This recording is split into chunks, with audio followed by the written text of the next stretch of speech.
Halo, Assalamualaikum teman-teman Water Indonesia. Selamat pagi, siang, dan malam.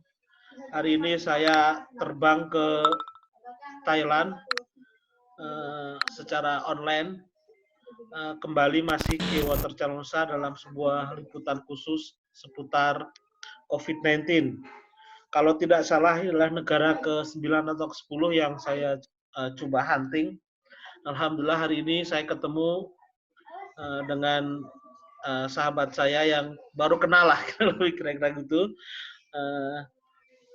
Kita akan gali bagaimana kita akan sharing mengenai penanganan COVID-19 di negara yang hari ini spesial menurut saya karena di negara Thailand yang secara ekonomi fase dan kedekatan karakternya juga hampir mirip lah, sering kita jumpa lah kalau negara ini, yaitu negara Thailand. Bersama saya ada Bapak Muhammad Nur Salim, Pak Salim. Beliau adalah ASN di KBRI Bangkok, Pak. Mari kita mulai dengan kenalan dulu Pak Salim. Pak Salim di KBRI sebagai apa dan pertama saya ucapkan terima kasih Pak sudah berkenan menjadi narasumber gratisan ini Pak. Karena untuk YouTube Pak, moga-moga viral Pak. Terima kasih Pak. Silakan Pak Salim. Terima kasih Mas Taufik. Jadi nama saya Muhammad Nur Salim. Saya di Thailand ini belum begitu lama sebetulnya, baru mulai bulan Agustus tahun lalu dan bertugas di KBRI sebagai sekretaris pertama fungsi protokol dan konsuler. Fungsi protokol dan konsuler ini ya pekerjaannya berkaitan dengan hal-hal yang sifatnya keprotokolan antar negara dan juga masalah kekonsuleran yang titik beratnya ya melakukan pelayanan terhadap masyarakat. Nah, dalam kondisi seperti ini di protokol dan konsuler, khususnya di bagian kekonsuleran ini melakukan fungsi perlindungan terhadap warga negara Indonesia yang ada di Thailand.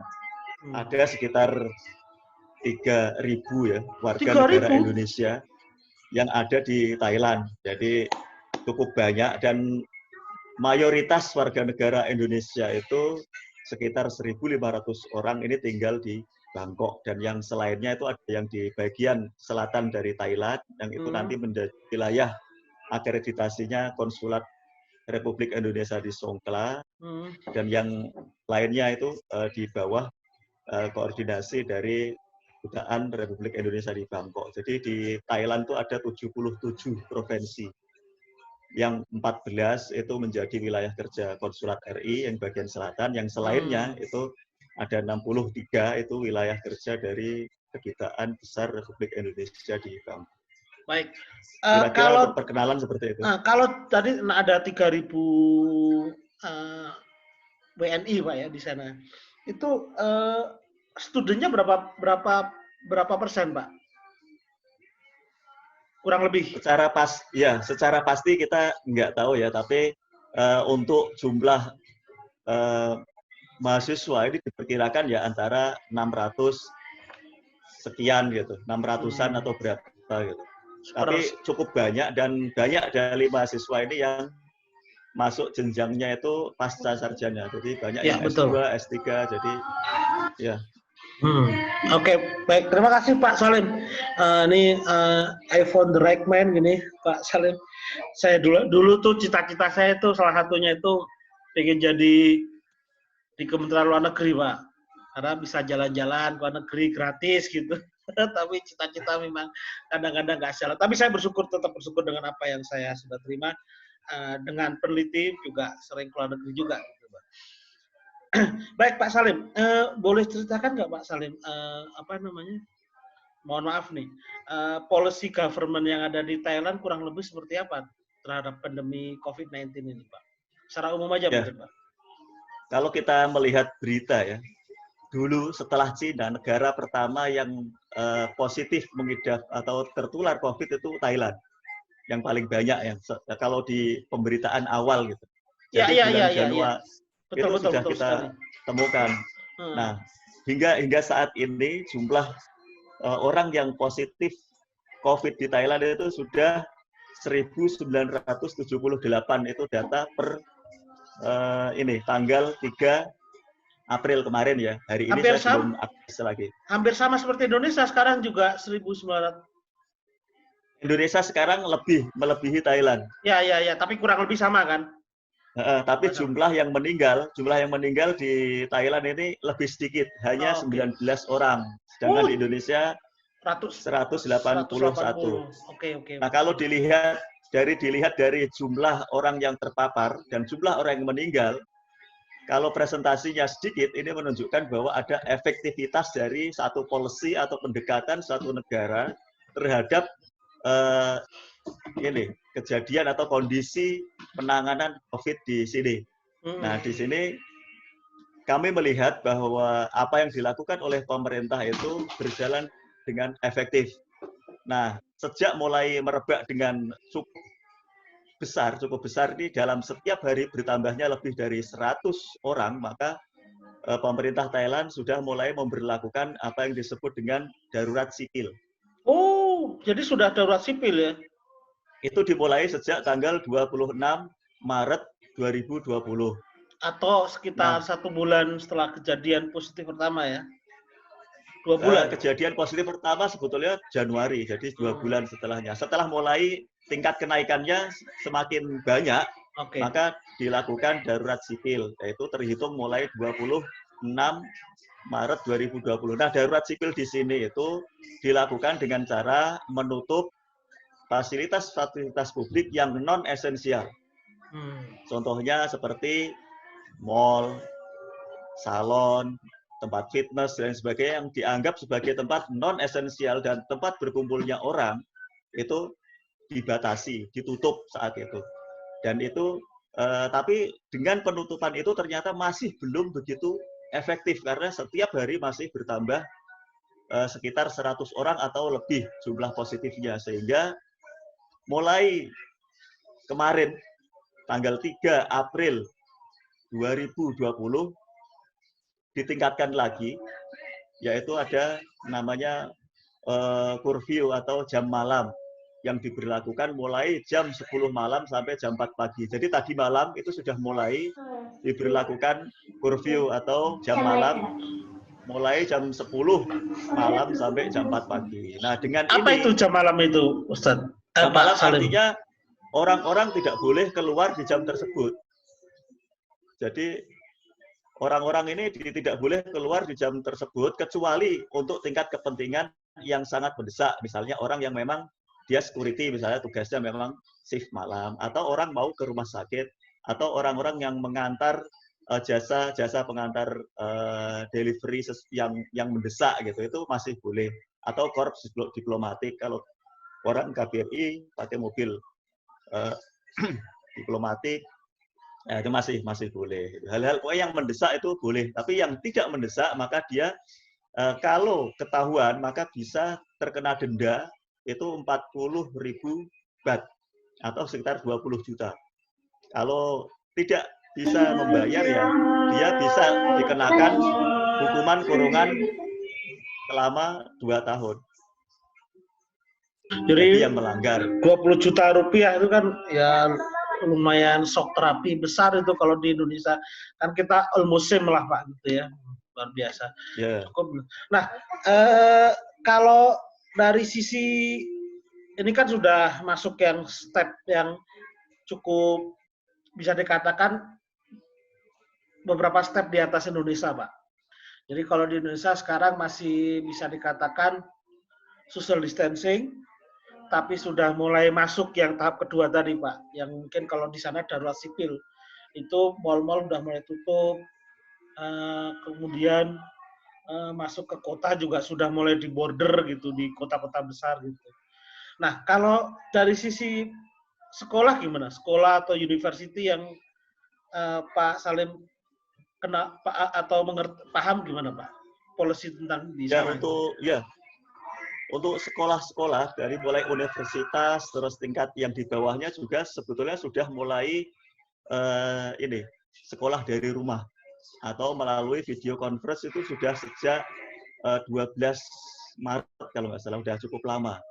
di Indonesia juga mempunyai sekolah di sini, Sekolah Indonesia Bangkok, dan itu mengikuti kebijakan umum yang ada di Thailand, sehingga Sekolah Indonesia Bangkok juga sudah memulai sekolah dari rumah sejak ini ya sekitar 17 Maret atau kapan itu, di bulan Maret itu sudah dimulai, dan sampai Baru hari dong ini berarti. anak-anak sekolah ya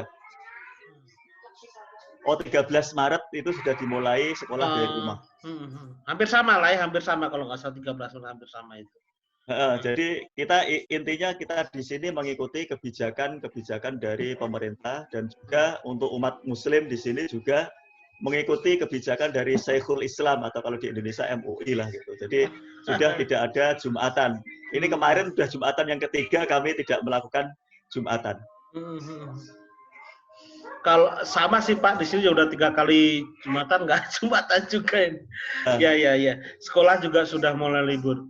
Kalau ini menarik Pak. Kalau dari sisi shifting-nya sekolah ini memang bisa dikatakan berpindah ke online aja ya, nggak ada ini nggak. Kalau sekarang kemarin saya wawancara dengan Malaysia Pak ya, ada satu part itu justru memang libur.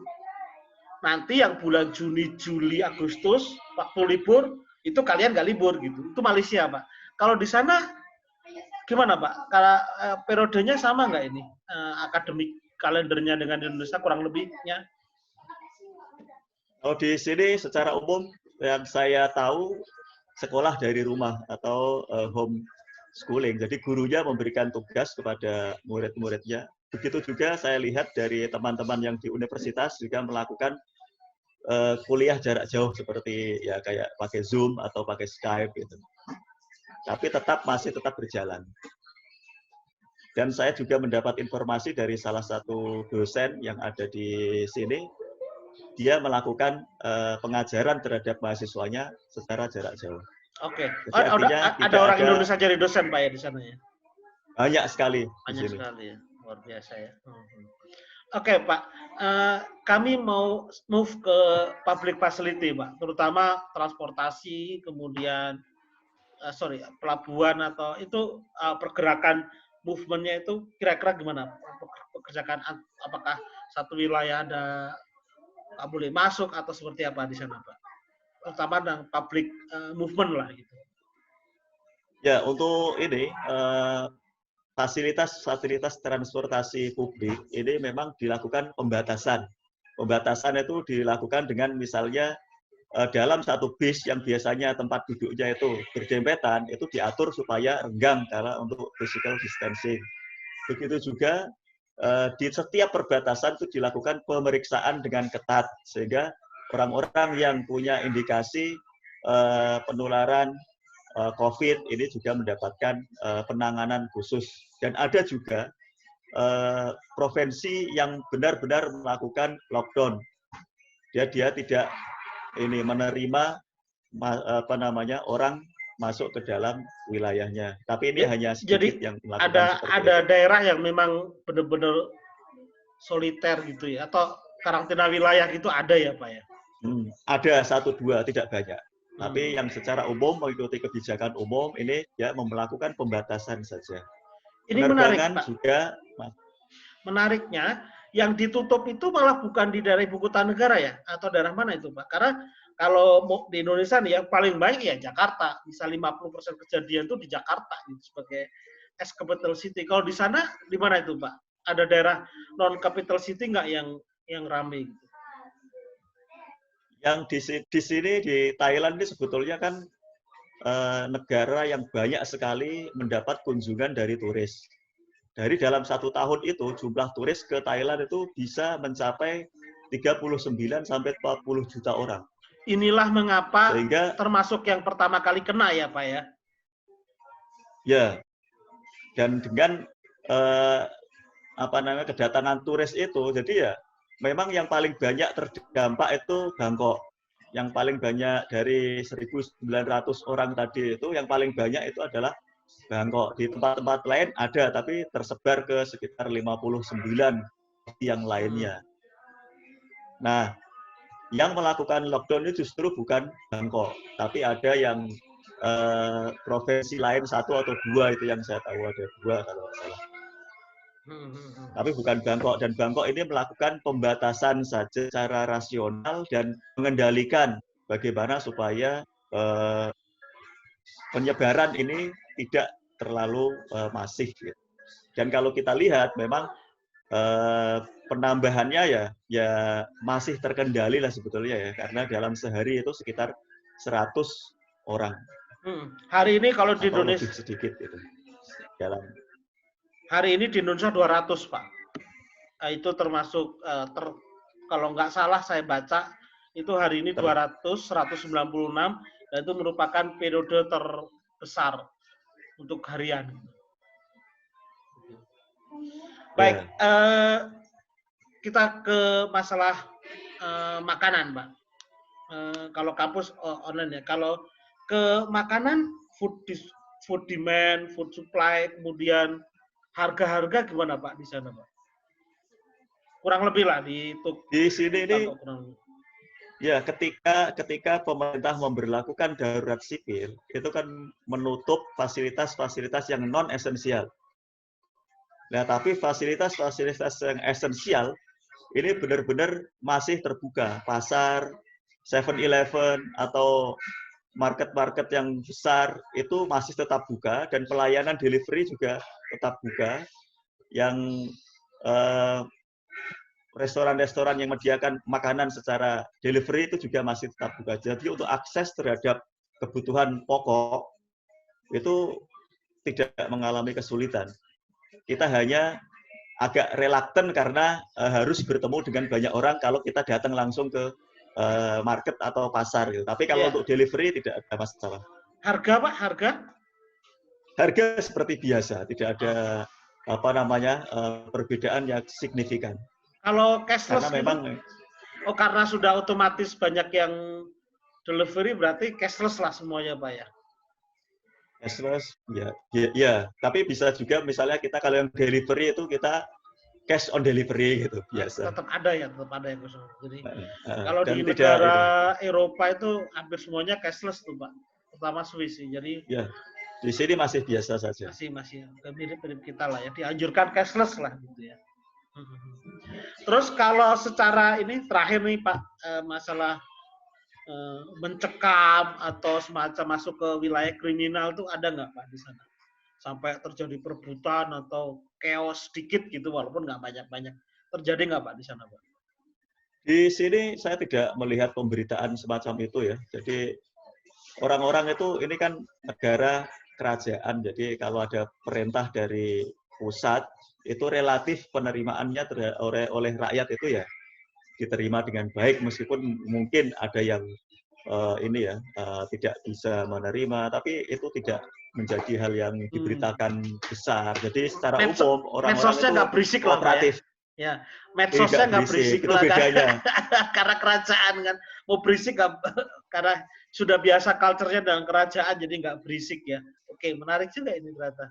Dan relatif patuh Pak, relatif patuh lah gitu. Relatif patuh, masih ada yang seperti itu melalui medsos. Mungkin yang di bahasa Thailand saya rasa tidak paham bahasa Thailand, mungkin ada juga, tapi yang dalam berbahasa Inggris sebetulnya biasa-biasa saja yang kita akses.